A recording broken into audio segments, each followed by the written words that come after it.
जय हिंद प्यारे दोस्तों, मैं हूं मोनम राय और आप सभी देख रहे हैं अपना पसंदीदा चैनल हिमांशी कोचिंग सेंटर। आज की इस क्लास में, आज की इस वीडियो में हम देखने वाले एक बहुत ही महत्वपूर्ण टॉपिक जिसका नाम है राष्ट्रीय शिक्षा नीति 2020। राष्ट्रीय शिक्षा नीति 2020 क्यों महत्वपूर्ण है, इसमें ऐसे क्या क्या परिवर्तन किए गए हैं जो हमें समझना है, जो हमारे साथ साथ हर एक देशवासी को जानना बहुत ही महत्वपूर्ण है। क्योंकि राष्ट्रीय शिक्षा नीति 2020 में जो परिवर्तन किए गए हैं हमारे लिए बहुत ही महत्वपूर्ण है। महत्वपूर्ण क्यों है? क्योंकि ये शिक्षा से संबंधित है। शिक्षा से संबंधित होने के कारण ये हमारे लिए बहुत ही महत्वपूर्ण और इम्पोर्टेंट है। तो राष्ट्रीय शिक्षा नीति 2020 को समझने से पहले थोड़ी इसकी जो हिस्ट्री रही है उस पर दृष्टि डाल देते हैं, ताकि अपन को पता चल जाए कि जो नई राष्ट्रीय शिक्षा नीति आई है 2020 आई है, कौन से नंबर की राष्ट्रीय शिक्षा नीति है और इससे पहले कौन कौन सी राष्ट्रीय शिक्षा नीति आई है जिनमें राष्ट्रीय शिक्षा नीति में परिवर्तन किया गया है। तो सर्वप्रथम मैं आप सभी को बता देना चाहती हूँ कि पहले सर्वप्रथम राष्ट्रीय शिक्षा नीति आई थी 1968 में। तो शिक्षा के क्षेत्र में पहली बार परिवर्तन कब किया गया था? 1968 में किया गया था। इस समय इंदिरा गांधी जी की सरकार थी। इंदिरा गांधी जी के समय अपनी जो पहली राष्ट्रीय शिक्षा नीति थी उसमें परिवर्तन किया गया था। फिर आती है दूसरे नंबर पे। अब दूसरे नंबर पर राष्ट्रीय शिक्षा नीति में 1986 में परिवर्तन किया गया था, जब राजीव गांधी जी की सरकार थी। उनके समय राष्ट्रीय शिक्षा नीति में परिवर्तन किया गया था। फिर इसके बाद आती है थर्ड नंबर की राष्ट्रीय शिक्षा नीति, जिसको बोलते हैं राष्ट्रीय शिक्षा नीति 2020। अब राष्ट्रीय शिक्षा नीति 2020 में जो परिवर्तन किया गया है, अब अपन को देखना है कि इसमें क्या क्या परिवर्तन किए गए हैं और इसका जो पैटर्न बदला है, जो इसका क्या मतलब होता है। जो ये पैटर्न दिया गया है इसको हमें समझना क्यों इम्पोर्टेंट है। जो हमारे जो पैटर्न दिया गया है 5+3+3+4, इसमें क्या बताया गया है, इसे क्या बताने की कोशिश कर रहा है कि जो 5+3+3+4 का जो पैटर्न दिया गया है, इसके द्वारा ये हमें क्या बताने की कोशिश की जा रही है, अपन उसको समझते हैं। उसको समझने से पहले हमें इससे पहले जो राष्ट्रीय शिक्षा नीति 2020 से पहले जो पैटर्न चला आ रहा था, उसके पहले जो पैटर्न चला आ रहा था जिसका पैटर्न क्या था? 10+2। कौन सा पैटर्न था? 10+2 था। अब पहले इसको समझना पड़ेगा, क्योंकि जब तक आप सभी बच्चों इसको नहीं समझोगे कि 10+2 पैटर्न क्या था, तब तक आप 5+3+3+4 का पैटर्न नहीं समझ पाओगे। तो आइए स्टार्ट करते हैं। सबसे पहले अपन समझते हैं कि 10+2 का पैटर्न क्या कहता है। इसकी जो कमियां थी, इसमें क्या कमियां थी, तो अपन को जो नया पैटर्न लाना पड़ा 5+3+3+4 वाला पैटर्न लाना पड़ा। ये क्यों महत्वपूर्ण है? ठीक है, तो सर्वप्रथम जो 10+2 का जो पैटर्न था, अभी से जो 2020 के पहले जो 1986 से लेकर अभी तक जो कौन सा पैटर्न चला आ रहा था? 10+2 का पैटर्न चला आया था। जब नई राष्ट्रीय शिक्षा नीति 2020 आई, तब इसका ये पैटर्न बदल दिया गया। तब फिर कौन सा पैटर्न स्टार्ट कर दिया गया? 5+3+3+4 का पैटर्न लागू कर दिया गया। अब डिस्कस करते हैं कि 10+2 का जो पैटर्न है इसका मतलब क्या होता है। तो आप सभी को जैसे क्लियर हो रहा होगा, पैटर्न से क्लियर क्या हो रहा है? 1 से लेकर 10। पहले 10 का क्या मतलब है? 1 से लेकर 10, और इसमें 2 जोड़ दो तो क्या हो जाता है? 12 हो जाता है। अर्थात पहले कक्षा 1 से लेकर कक्षा 12 तक जो भी बच्चों की शिक्षा रहेगी, जो भी उनको जो एजुकेशन दी जाएगी, उस पर किसकी दृष्टि रहेगी? उस पर सरकार की नजर रहेगी। अर्थात कक्षा 1 से 12 तक की जो बच्चों की पढ़ाया जाएगा बच्चों को, उस पर सरकार ध्यान देगी। ठीक है, यहाँ पे क्या करेगी सरकार? कितने साल तक ध्यान देगी? 12 साल तक ध्यान देगी। अब जब बच्चा कक्षा 1 में हो जाएगा, कक्षा 1 में जाएगा, तब उसकी एज क्या रहेगी? 6 वर्ष का बच्चा हो जाएगा, तब वो कक्षा 1 में पहुंचेगा। और जब बच्चा कक्षा 1 में पहुंचेगा, उसकी एज कितनी है? 6 वर्ष की होगी। जब बच्चा 6 वर्ष का होता है, तो आपने देखा होगा उस समय बच्चे को पढ़ने में इतना इंटरेस्ट नहीं रहता जितना उनको रुचि खेलने कूदने में रहती है। बच्चे को विभिन्न प्रकार के खेल खेलने में इंटरेस्ट आता है, उनको विभिन्न प्रकार की एक्टिविटीज करने में इंटरेस्ट आता है। तो ये जो विभिन्न प्रकार की एक्टिविटीज है, जो पहले की राष्ट्रीय शिक्षा नीति थी उसमें ऐसा कुछ नहीं बताया गया था, ऐसा उसमें कुछ एक्सप्लेन नहीं किया गया था कि बच्चों को विभिन्न प्रकार की एक्टिविटीज कराएंगे कि नहीं करवाई जाएंगी, उनको गेम्स खिलाए जाएंगे कि नहीं खिलाए जाएंगे। उनके लिए गेम्स खेलने के लिए, उनको अगर बच्चे को मिट्टी में खेलना है तो उनके लिए इस तरह की जो कक्षाएं थी उनका निर्धारण नहीं किया गया था, और ना ही बच्चों के लिए ऐसी कोई व्यवस्था की थी। तो बच्चों के लिए, जब बच्चों को स्कूल का नाम आता था इस वाले पैटर्न के लिए, जब बच्चे स्कूल जाता था तो बच्चे को स्कूल के प्रति बहुत डर लगता था, क्योंकि उनको वहाँ पे कोई एक्टिविटीज नहीं कराई जाती थी, कोई गेम नहीं खिलाया जाता था, उनको ना तो कुछ ऐसा उनके मन की रुचि के अनुसार काम नहीं करने दिया जाता था। उनको जो भी सरकार ने पाठ्यक्रम निर्धारित कर दिया था उनके हिसाब से जो बुक में निर्धारित किया हुआ था, जो बुक्स दी गई थी उनका ही ज्ञान प्रदान किया था। तो जो शिक्षक आते थे, टीचर आते थे, उन्होंने जो बुक में दिया गया है उसका ज्ञान दिया और बच्चे को बस छुट्टी कर दी, वो अपने घर आ गए। तो बच्चे जब 6 से 7 घंटे स्कूल में रहते थे, 8 घंटा स्कूल में रहते थे बच्चे, तो उनको बहुत बोरियत लगता था कि हमें स्कूल नहीं जाना है, वहां हमें कुछ खेलने को ही नहीं मिलता है, कुछ एक्टिविटीज नहीं होती है जिससे बच्चे को इंटरेस्ट आए। तो बच्चे को उससे बहुत डर लगता था स्कूल जाने के लिए। जैसे कि एक बच्चा अपने पिताजी के साथ स्कूल जा रहा था, तो एक बच्चे ने देखा कि एक कसाई आ रहा था और एक बकरे को खींच के ले जा रहा था। तो बच्चे ने अपने पिताजी से पूछा कि पिताजी बकरे के साथ क्या कर रहे हैं अंकल जी? तो पिताजी ने कहा कि बच्चा, ये बकरे को एक कसाई ये बकरे को खींच के ले जा रहा है। तो बच्चे ने कहा अच्छा, मुझे लगा बच्चे को खींचते हुए स्कूल ले जा रहे हैं। तो आप सोचिए प्यारे बच्चों, उस समय बच्चों के मन में इतना डर था स्कूल के प्रति, इतना डर था कि वो स्कूल, अब उसको एक बकरी जो बकरा है उसको खींच के ले आया तो उसको लग रहा कि स्कूल ले जा रहा है, क्योंकि बच्चों को इस तरह स्कूल भेजा जाता था। उसको बच्चों को मार कूट के स्कूल भेजा जाता था, क्योंकि बच्चों के अंदर से मतलब उनको खुद से इंटरेस्ट नहीं आता था कि हमें स्कूल जाना है। ये इंटरेस्ट क्यों नहीं आता था? क्योंकि स्कूल में ऐसी व्यवस्था नहीं थी कि उनकी रुचि के अनुसार उनको शिक्षा प्रदान की जाए। मतलब उनको अगर उनको खेलने का मन है तो उनको खेलना नहीं मिलता था वहां पे। अगर उनको इस मिट्टी में खेलना है, अपने फ्रेंडों के साथ क्रिकेट खेलना है, बातें करनी, एक दूसरे के साथ जुड़ के खेलना है, तो इस तरह की कोई एक्टिविटीज नहीं थी। तो जब स्कूल में बच्चों की संख्या कम होने लगी, स्कूल में बच्चों का इंटरेस्ट कम हो दिखने लगा सरकार को, तो सरकार ने फिर स्कूल पर ध्यान दिया कि ऐसा क्या हो रहा है, ऐसी क्या कमी हो रही कि बच्चों का इंटरेस्ट स्कूल के प्रति नहीं हो रहा है। तब जब सरकार ने देखा, तब सरकार ने फिर एक जो नई राष्ट्रीय शिक्षा नीति लेके आया 2020, तब उन्होंने इसमें एक चीज ऐड कर दी, इसमें परिवर्तन किया। जो पहले की राष्ट्रीय शिक्षा नीति थी उसमें परिवर्तन किया और परिवर्तन करके कहा कि अब राष्ट्रीय शिक्षा नीति जो इनका पैटर्न क्या है, 5+3+3+4 का पैटर्न है। अब इस पैटर्न में कहा गया है कि अब हम बच्चे पे 12 साल ध्यान ना देंगे, कितने साल देंगे, 15 साल ध्यान देंगे। इसको जोड़ो, इस नंबर को जोड़ोगे तो कितना आएगा, 15 आएगा। मतलब सरकार अब कितने बच्चों पे कितना ध्यान देगी,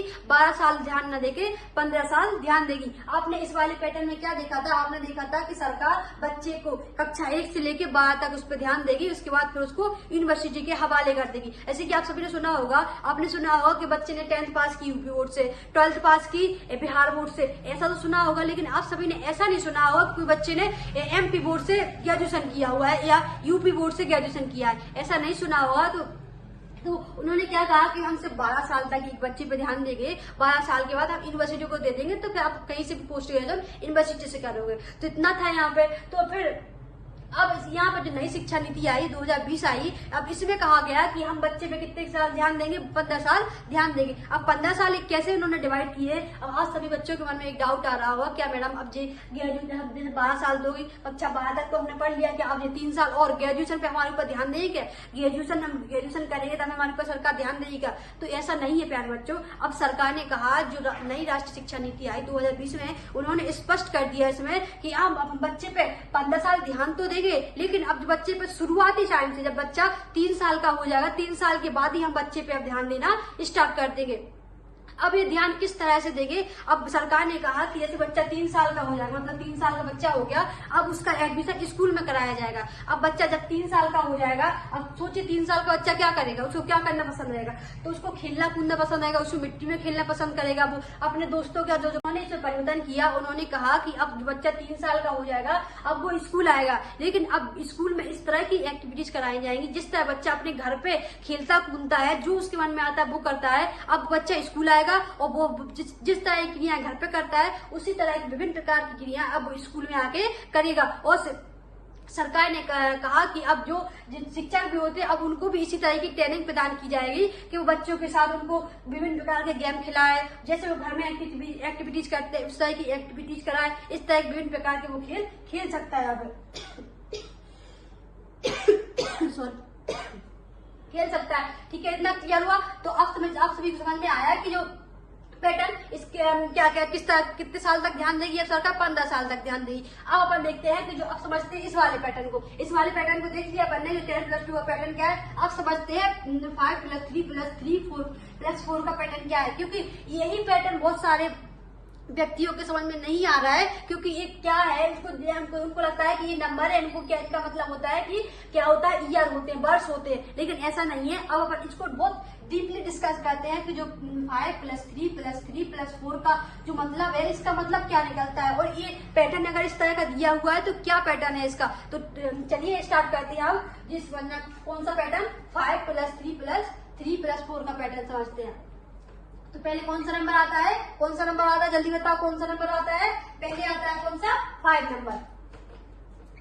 इसको क्या बोलते हैं अपन, फाउंडेशन स्टेज।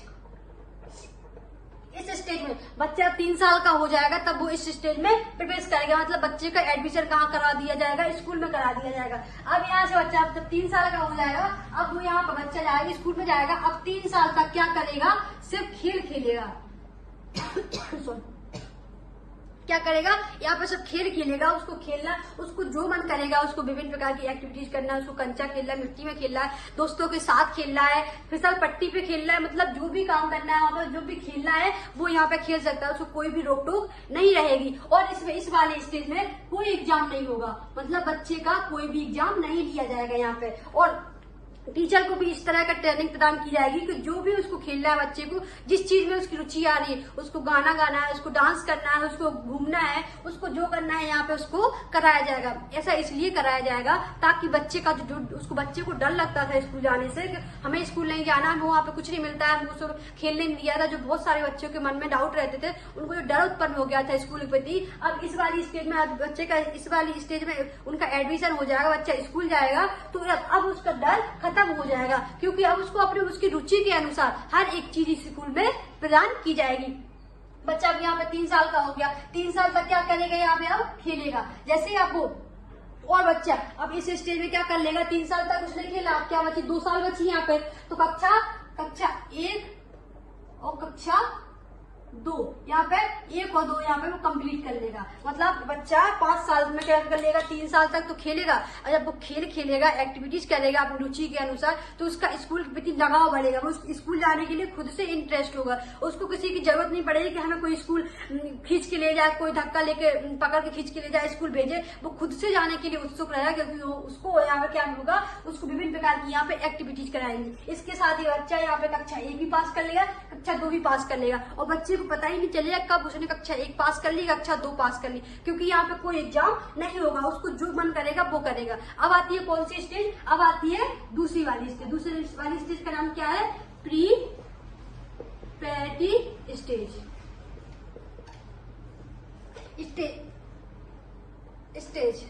अब इस वाली स्टेज में क्या होगा, इस वाली स्टेज में अब बच्चा कौन सी कक्षा पढ़ेगा, इस वाली स्टेज में बच्चा कक्षा 3 पढ़ेगा, कक्षा 4 पढ़ेगा और कक्षा 5 पढ़ेगा।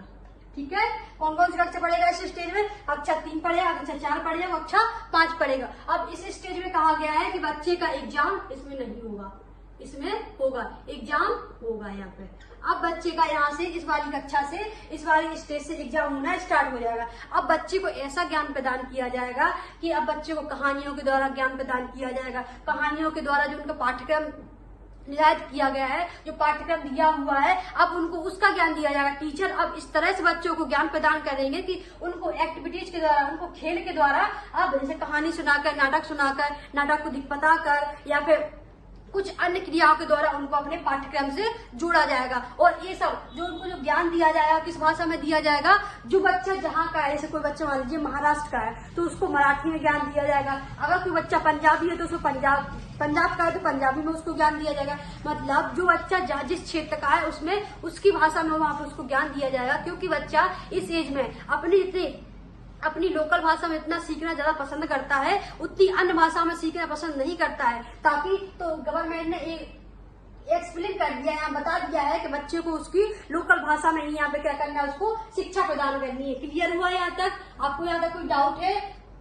ठीक है, यहाँ पे क्या हो गया, अब प्री स्टेज आ गया। ठीक है, और यहाँ पे क्या करवाई जाएंगी, एक्टिविटीज के द्वारा यहाँ पे क्या की जाएगी, शिक्षा प्रदान की जाएगी। ठीक है, अब आती है कौन सी स्टेज, अब आती है 3rd नंबर की स्टेज, इसका नाम क्या है, मिडिल स्टेज। इसको क्या कहते हैं, 3 कहते हैं। दूसरे वाले क्या कहते हैं, इसको भी 3 कहते हैं, 3 पैटर्न। एक इसका पैटर्न क्या है, ये आपने देखा होगा, एक पैटर्न है 3, 5 + 3 + 3 + 4, ये वाला पैटर्न चल रहा है। तो 5 का अपन देख लिया, 5 को क्या बोलते हैं, फाउंडेशन स्टेज कहते हैं। ठीक है, 3 को क्या कहते हैं, प्री पैटी स्टेज कहते हैं, और फिर 3 आया तो क्या कहते हैं, मिडिल स्टेज। कौन सी स्टेज कहते हैं, मिडिल स्टेज। अब मिडिल स्टेज क्या है? अब बच्चा जैसे मिडिल स्टेज पहुंचेगा तो यहाँ पे कौन कौन सी कक्षा पढ़ेगा? कक्षा 6 पढ़ेगा, ठीक है, कक्षा 7 पढ़ेगा और कक्षा 8 पढ़ेगा, मतलब 3 कक्षा यहाँ पे पढ़ेगा। तो इस वाली स्टेज में क्या कहा गया? इसमें कहा गया, तो सरकार ने स्पष्ट कर दिया, जब बच्चा मिडिल स्टेज में पहुंच जाएगा तो इसमें बच्चा सबसे पहले क्या करेगा? जो लैंग्वेज है, पहले इसने क्या सीखा, जिस क्षेत्र का बच्चा था उसी क्षेत्र की भाषा में पढ़ाई स्टार्ट कर सकता है, मतलब उसी भाषा में सीख सकता है। लेकिन जो थर्ड स्टेज है, मिडिल स्टेज में कहा गया है कि अगर बच्चा का इंटरेस्ट है कि उसको अपनी राष्ट्रीय भाषा जैसे मान ली संस्कृत सीखना है, कन्नड़ सीखना है, उर्दू सीखना है या फिर तमिल सीखना है, तो इस वाली स्टेज में वो पढ़ सकता है उस वाली भाषा को, उसमें पढ़ने में उसको फिर कोई दिक्कत नहीं है। क्लियर हुआ? अब जब बच्चा यहाँ पे कोई सी एक राष्ट्रीय भाषा, यहाँ पे क्या लिख दूं, राष्ट्रीय भाषा, कोई सी भी राष्ट्रीय भाषा यहाँ पे सीख सकता है, जो उसका मन करता है। तमिल सीख सकता है, संस्कृत सीख सकता है, कन्नड़ सीख सकता है, पंजाबी सीख सकता है, मराठी सीख सकता है, जो मन करे वो सीख सकता है। अब यहाँ पे क्या कहा गया? इस वाली स्टेज में कहा गया कि अब इस वाली स्टेज में, मिडिल स्टेज बच्चे को सबसे पहले कंप्यूटर का ज्ञान दिया जाएगा। कंप्यूटर के बारे में उसको बताया जाएगा कि सॉफ्टवेयर क्या होता है, सॉफ्टवेयर कैसे बनता है,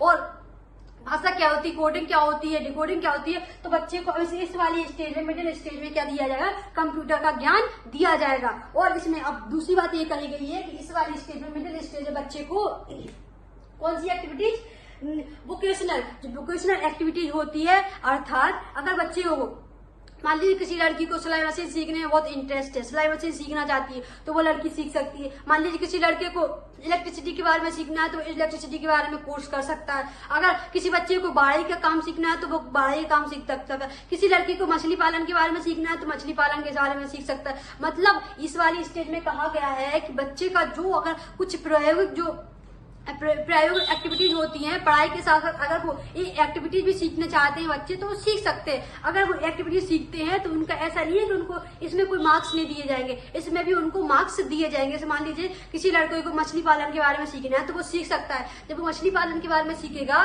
तो सीखने के साथ साथ क्या होगा, उसको यहाँ पे मार्क्स भी दिए जाएंगे, मतलब अंक भी प्रदान किए जाएंगे। क्लियर हुआ? और क्या कहा गया इस वाली स्टेज में? क्या कहा गया है थर्ड वाली स्टेज में? क्या कहा गया है?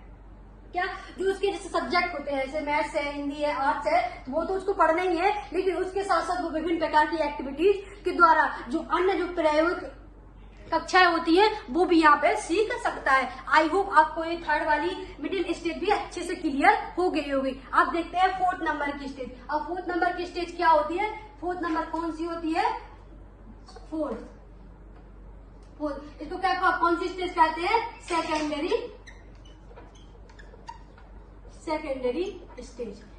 सेकेंडरी स्टेज में क्या होता है? इसमें बच्चा कौन सी कक्षा पढ़ता है? इसमें बच्चा पढ़ेगा कक्षा 9 पढ़ेगा, कक्षा 10 पढ़ेगा, कक्षा 11 पढ़ेगा और कक्षा 12 पढ़ेगा। मतलब इस वाली स्टेज में कितनी कक्षा पढ़ेगा? 4 कक्षाएं पढ़ेगा। कक्षा 9 पढ़ेगा, कक्षा 10 पढ़ेगा, कक्षा 11 पढ़ेगा, कक्षा 12 पढ़ेगा। अब इस स्टेज में क्या कहा गया? इस स्टेज में कहा गया है, इस स्टेज में सबसे महत्वपूर्ण बात ये कही गई है कि स्ट्रीम को हटाकर अब मल्टीपल्स का बच्चा चयन कर सकता है। अर्थात एक बच्चा, पहले क्या था आप सभी ने देखा होगा, पहले कैसा सिस्टम था? पहले सिस्टम था कि बच्चे ने अगर मैथ सब्जेक्ट सिलेक्ट किया है तो वो सिर्फ मैथ में ही अपना कोर्स आगे करता था। उसको अगर उसने मैथ ले ली तो उसको जितने भी क्लास और उसको आगे करनी पड़ेगी मैथ से ही करनी पड़ेगी। लेकिन अब सरकार ने स्पष्ट कर दिया है कि जो नई राष्ट्रीय शिक्षा नीति आई है 2020 की, उसमें उन्होंने स्पष्टीकरण कर दिया है कि अब बच्चा स्ट्रीम से हटकर मल्टीपल्स का चयन कर सकता है। अगर बच्चे ने मैथ सेलेक्ट कर लिया है, अगर उसका इंटरेस्ट भी साइंस पढ़ने में है तो साइंस ले सकता है, आर्ट्स पढ़ने में तो आर्ट ले सकता है, अगर उसको इकोनॉमिक के बारे में जाना तो वो भी कर सकता है, और हिस्ट्री के बारे में जानना तो वो पढ़ सकता है। मतलब एक बफर सिस्टम कर दिया है सरकार ने यहाँ पे। जैसे कि मान लीजिए आप शादी में जाते हो तो बफर सिस्टम में कैसा होता है, आप एक चीज भी खा सकते हो, ये भी सामान खा सकते हो, ये भी मतलब विभिन्न प्रकार के खाने आप खा सकते हो। लेकिन जब आप एक शादी में जाते हो जहाँ पत्तल के सिस्टम होता है तो जो चीजें बनी होती है, जैसे मान लो सब्जी पूरी बनी है तो आप सब्जी पूरी ही खा सकते हो। ठीक इसी प्रकार यहाँ स्ट्रीम से हटा क्या कर दिया गया है, मल्टीपल्स कर दिया गया है कि अब बच्चा हर एक सब्जेक्ट को पढ़ सकता है, जो उसका मन है वो उसको पढ़ सकता है। ठीक है, क्लियर हुआ? एक और फिर इसमें दूसरी बात क्या कही है इस स्टेज में, सेकेंडरी स्टेज में दूसरी बात कही गई है कि अगर बच्चे का मन है, अगर बच्चे की रुचि, ठीक है, क्लियर हुआ? एक और फिर इसमें दूसरी बात क्या कही है इस स्टेज में, सेकेंडरी स्टेज में दूसरी बात कही गई है कि अगर बच्चे का मन है, अगर बच्चे की रुचि है कि उसको विदेशी भाषा सीखनी है, जैसे जर्मन हो गई, फ्रांस हो गई, अमेरिकन हो गई, अगर कोई भाषा वो सीखना चाहता है, विदेशी भाषा सीखना चाहता है, तो वो इस वाली स्टेज में सीख सकता है। क्लियर हुआ? अब देखते हैं कौन सी, अब देखते हैं इसमें और एक और परिवर्तन किया गया, एक और कौन सा परिवर्तन किया गया है। इसमें कहा गया है कि अब बच्चे को रटाया नहीं जाएगा, बच्चे को जो किताबी ज्ञान है वही सिर्फ पढ़ाया नहीं जाएगा, वही नहीं रटाया जाएगा। अब बच्चे को इस तरह से पढ़ाया जाएगा कि उनकी जो क्रिटिकल थिंकिंग होती है, उनकी जो सोचने की क्षमता होती है, अब उसको विकसित किया जाएगा कि बच्चा अब किस तरह से सोच पाता है। जैसे मान लीजिए ऐसा कहा जाता है कि मतलब सोचिए गांधी जी गरम दल के नेता ना होकर, नरम दल के नेता ना हो, गरम दल के नेता होते तो क्या होता। अगर चंद्रशेखर इतने तरह आतंक वो मतलब कि क्रांतिकारी नहीं होते तो क्या होता, क्या अगर भगत सिंह ने इतना बड़ा योगदान नहीं दिया होता तो क्या होता, क्या हमारा देश आजाद हो पाता, क्या जो नेता लोगों ने इतना महत्वपूर्ण योगदान दिया है कि हमारा देश आजाद हो पाता। ये जो विभिन्न प्रकार की थिंकिंग होती है बच्चों को ऐसे सोच के उनको पढ़ाया जाएगा, जिससे कि उनकी जो थिंकिंग है, उनकी सोचने की क्षमता है, उसका विकास हो सके। अब उनपे रटने के लिए फोकस नहीं किया जाएगा कि आप जो पाठ्यक्रम निर्धाय दिया गया है उसको रट लो, बस इतना हो गया,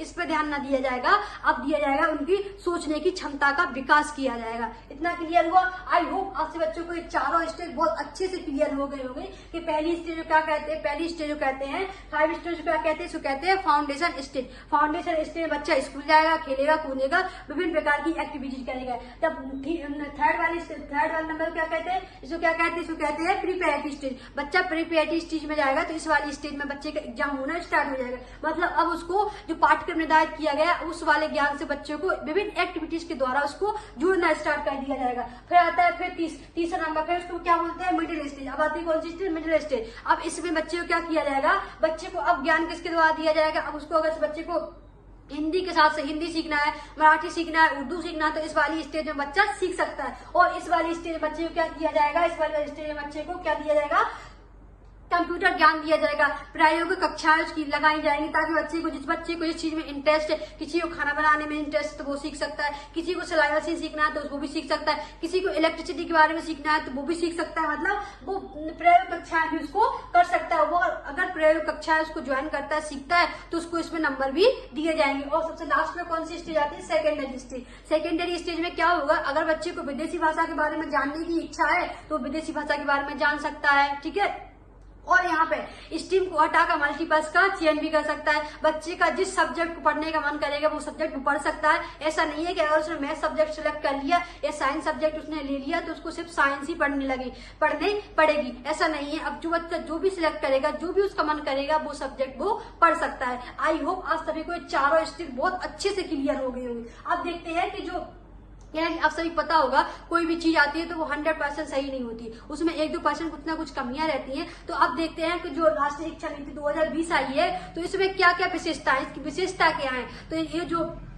इसकी पॉजिटिव बातें कौन कौन सी, अब थोड़ी उस पर दृष्टि डालते हैं पॉजिटिव बातें इसमें कौन कौन सी है। तो सर्वप्रथम इसमें क्या कहा गया है, राष्ट्रीय शिक्षा नीति 2020 में कहा गया है कि जो GDP है, सरकार ने क्या कहा है कि अब जो क्या है राष्ट्रीय शिक्षा नीति GDP,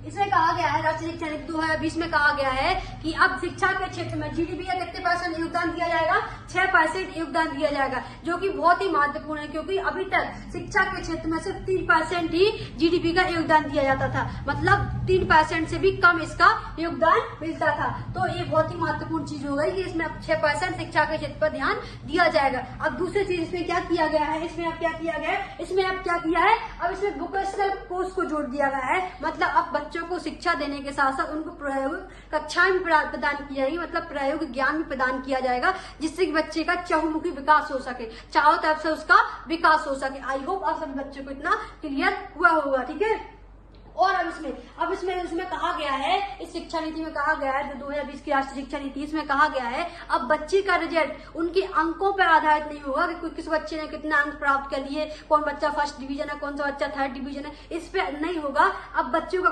खुद में अपना सेल्फ में खुद से रिजल्ट निकालना पड़ेगा कि हमारे अंदर कितना कॉन्फिडेंस आया, हमने कितना सीखा है। बच्चा खुद से पहले खुद में देखेगा कि हमारे अंदर कितना कॉन्फिडेंस आया है, हमने कितना सीखा हुआ है, कि हमारे अंदर जो डर है वो खत्म हुआ कि नहीं हुआ।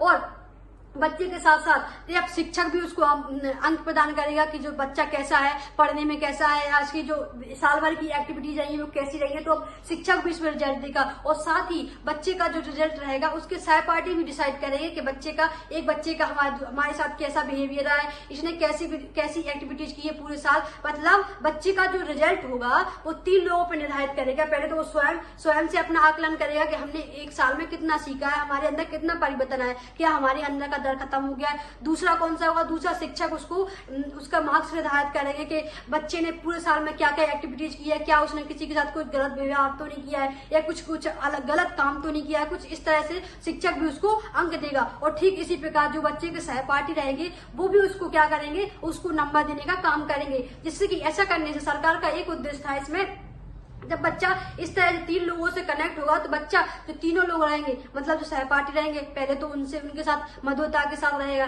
क्योंकि उसको पता है कि अगर हम इन बच्चों के साथ अच्छे से पेश नहीं आए तो ये हमारे नंबर देने के लिए यही जिम्मेदार है। हमें नंबर अच्छे नहीं मिलेंगे तो हमारा रिजल्ट अच्छा नहीं आएगा। ठीक इसी प्रकार वो शिक्षक के साथ ही बहुत अच्छे से कनेक्ट हो पाएंगे, उनके साथ सीखने की कोशिश करेंगे, उनसे कनेक्ट होने की कोशिश करेंगे। तो और जिससे कि बच्चों में क्या होगी, ईर्ष्या, दोस्त की भावनाएं दूर हो जाएगी, दूर हट जाएगी, क्योंकि उनको पता है कि हमारा रिजल्ट कहाँ से आएगा, इन सब लोगों से मिलकर हमारा रिजल्ट आएगा। जो बच्चा शुरू से लेकर कक्षा 1 से लेकर ऐसा करना सीख जाएगा, तो 12th तक उसके साथ ऐसा ही, उसके पास ऐसा वातावरण रहेगा कि उसको सबके साथ अच्छा व्यवहार करना है, सबके साथ घुल मिल के रहना है। तो सोचिए आप प्यारे बच्चों, कितना इफेक्ट पड़ेगा एक बच्चे के ऊपर जब बच्चा शुरू से लेकर इस तरह के माहौल में रहेगा, किसी बच्चे से लड़ाई झगड़ा नहीं करेगा, किसी के प्रति ईर्ष्या भाव नहीं रखेगा, तो फिर वो बच्चा कितना अच्छे से विकास कर पाएगा, उसके प्रति, दूसरों के प्रति उसके मन में सम्मान भावना उत्पन्न होगी। तो ये जो सरकार का जो चीज उन्होंने की हुई है, जो रिजल्ट का उन्होंने निर्धारण किया है, ये बहुत ही महत्वपूर्ण कदम उठाया हुआ है। ठीक इसी प्रकार अब देखते हैं कि अब इन्होंने सरकार ने एक और इसमें महत्वपूर्ण जिसकी पॉजिटिव थिंकिंग है वो क्या है, इन्होंने जो विदेशी यूनिवर्सिटी हैं